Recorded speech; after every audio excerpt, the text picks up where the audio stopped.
მოგესალმებით, დღეს შემოგთავაზებთ ტოლმას ჭარხლის ფოთოლში.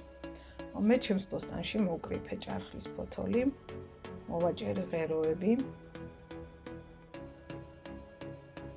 შემდეგ კარგად გავრეცხე. ამასობაში გამზადებული მქონდა ფარში, ორი ხორცია, ჩემ შემთხვევაში შეგიძლიათ ნებისმიერი გამოიყენოთ, რომელიც თქვენ გეყვართ. მწვანილები ეს არის მწვანე ხახვი, ოხრახუში, ცოტა ტარხუნა, ცოტა ქონდარი, მიახური, რამოდენიმე ღერო, რეჰანი, მარილი, თქვენი საყვარელი სუნელები. კარგად აღვლიოთ ერთმანეთში. ცოტა ნიორი, კიდევ ცოტა ნიორი დავამატე.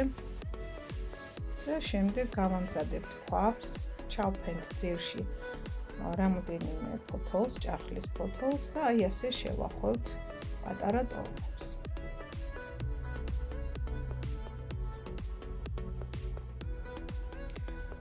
ზემოდან მოვასხავ წყალში გახსნილ ტოლმატს, ცოტა მარილთან ერთად. ბევრი არ უნდა წვენი, იმიტომ რომ თვითონაც საკმაოდ უშვებს შემდეგ წვენს.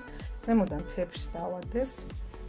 ვადუღებთ და რომ მოიხარშება, შეგვიძლია ნივრიან მაწონთან ერთად მივირთვათ. თუ გიყვართ ასე, რა თქმა უნდა. გემრიელად მიირთვით, მადლობა ყურადღებისთვის.